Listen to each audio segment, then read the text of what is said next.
De volta com Justiça e Trabalho hoje, estou conversando com o juiz do trabalho Alexandre Érico, titular da 2ª Vara do Trabalho de Macau, aqui no estado do Rio Grande do Norte, para a gente, para você, telespectador que está em casa, as nuances, ou seja, as particularidades do tema contrato de trabalho. O que vem a ser o contrato de trabalho e quais as particularidades desse estabelecimento, deste documento que estabelece a relação de emprego entre patrão e empregado. Então, Alexandre, como é que a gente poderia definir a relação dos trabalhadores que são diaristas? Pergunto isso em virtude até de que hoje é muito constante se encontrar isso, principalmente no caso dos trabalhadores domésticos. Como é que o diarista ele é considerado uma relação de trabalho, de emprego? Esse é um contrato firmado informalmente? Como é que a gente pode definir isso aí? Bem, esse fenômeno do surgimento do trabalhador diarista, né, ele já existe há bastante tempo, né?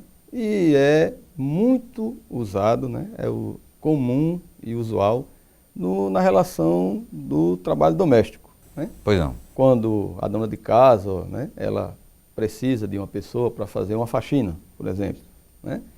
E não há demanda na sua residência que justifique ela contratar uma empregada doméstica permanente.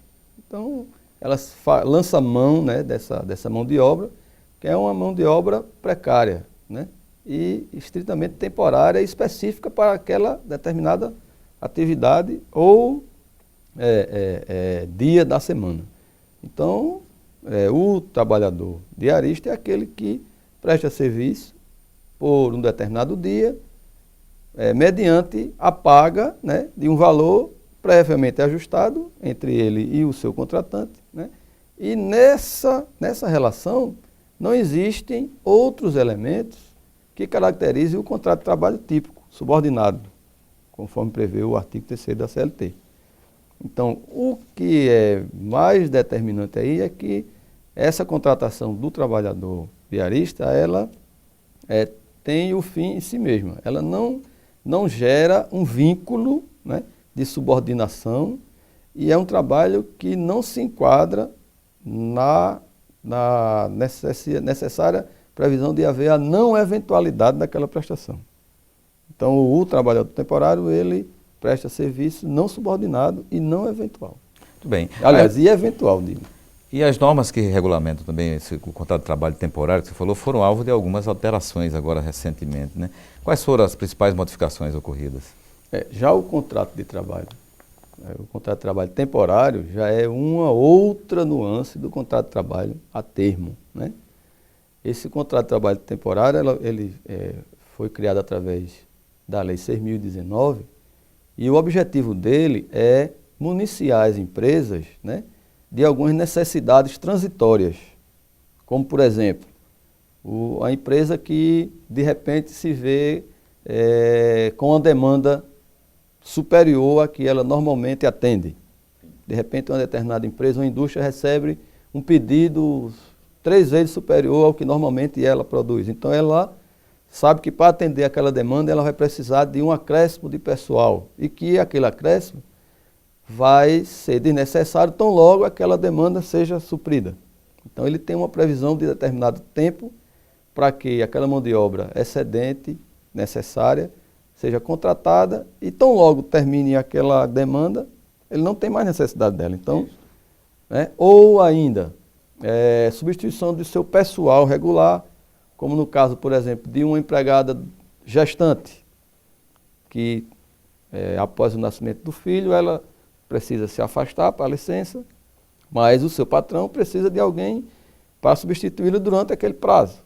Então, o patrão, a empresa, pode lançar mão dessa modalidade temporária para, né, contratar uma pessoa para substituir aquele empregado.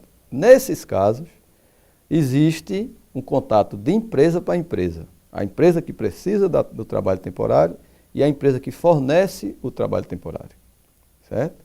A legislação... Neste caso, aí, os trabalhadores não podem ser contratados pela empresa que desempenha a atividade. Ela tem que contratar esses trabalhadores temporários por intermédio de uma empresa que disponibiliza essa mão de obra. Exatamente. Não há uma contratação direta daquela empresa que precisa da mão de obra. Ela contrata com outra empresa e essa outra empresa fornece a mão de obra para... Isso está estabelecido na Lei 6.019. Isso. Exatamente. E essa contratação tem que ser temporária. Isso. Doutor Alexandre, e as regras para a jornada do trabalho, como repouso semanal remunerado, salário, dentre outras, né, permanecem as mesmas nessa modalidade de trabalho? Em linhas gerais, a empresa que fornece a mão de obra é quem contrata diretamente a pessoa, e em linhas gerais aquela pessoa vai ter garantido os mesmos direitos dos trabalhadores de forma geral, certo? Ressalvadas aquelas condições atinentes ao contrato por prazo determinado. Isso. Então, todas as regras são válidas para o trabalho, o contrato de trabalho realizado a termo típico, né, como o trabalho permanente, o trabalho indeterminado, né, como para o trabalho temporário. Exatamente. Ressalvadas aqueles ajustes quando o contrato se dá por tempo determinado, como é o caso de não haver o aviso prévio, não haver o fundo de garantia, a multa do FGTS. Isso. E agora com a particularidade de que as empresas podem pedir a prorrogação até 9 meses, né?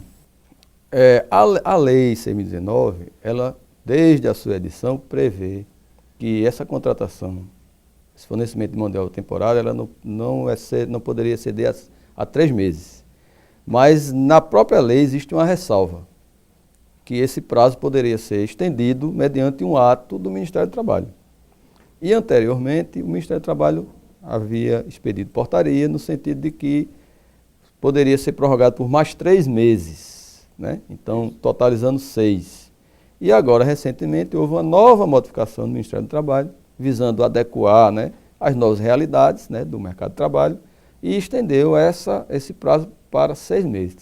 Então, agora, além dos 3 meses já previstos na lei, esse contrato pode ser firmado por mais 6, totalizando no todo 9 meses. Muito bem. Doutor Alexandre, nós desde já agradecemos sua presença, estamos chegando no final do nosso tempo de televisão. Se o senhor tiver alguma coisa a ressaltar importante sobre o contrato de trabalho, fique à vontade com as suas considerações para os telespectadores. Né? Eu me dirijo principalmente aos trabalhadores, né? Que quando a gente fala sobre esses assuntos aqui, a gente fala tentando transmitir informações sobre, né, a legislação do trabalho, os direitos dos cidadãos, que eles, né, tendo dúvidas, procurem seus sindicatos, procurem o Ministério Público, procurem a OAB, ou até a própria Justiça do Trabalho, visando ter esclarecimentos sobre seus direitos. E isso é uma coisa bastante salutar. Muito bem, muito obrigado pela sua presença, então gentilmente aqui atender novamente ao nosso convite, né? E esperamos tê-lo aqui mais algumas vezes para conversarmos sobre tantos assuntos que existem de importância para os trabalhadores e para os empregadores. Muito obrigado pela sua presença. Agradeço o convite e estou sempre pronto para atender convites futuros. Muito bem, muito obrigado. Bem, nós hoje conversamos com o juiz de trabalho Alexandre Érico sobre o contrato de trabalho. Para encerrar agora o nosso programa, você fica com o papo agradável da talentosa musicista potiguar Roberta Carim. Obrigado pela sua companhia e a gente se vê no nosso próximo programa. Até lá.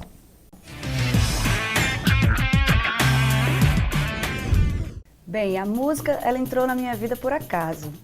Pela insatisfação de quando eu me formei em turismo, não conseguia emprego, aí fui para confecções de roupas, também não me senti feliz e surgiu a oportunidade de tocar com meu esposo e minha família. E desde então a gente vivencia a música 24 horas por dia. Além de estar no palco, né, a gente vem de antes de uma produção, do planejamento daquele projeto que a gente está idealizando ali no palco, de chegar a escrever, apresentar para algum edital que está aberto. A cada repertório a gente vê qual o instrumento que vai se adequar melhor, qual a percussão que vai ficar bacana para aquela música, levada. Então vem uma pesquisa de vários ritmos. Eu gostei desse instrumento nessa música. E a gente sai experimentando e estudando várias opções para que aquele resultado seja maravilhoso, que todo mundo se agrade, né? Inclusive quem está tocando e quem está assistindo o show. Eu sou Roberta Carim, produtora cultural, musicista e percussionista, fabricante de pandeiros aqui do Rio Grande do Norte e não me vejo fazendo outra coisa. Música é o meu trabalho com muito orgulho.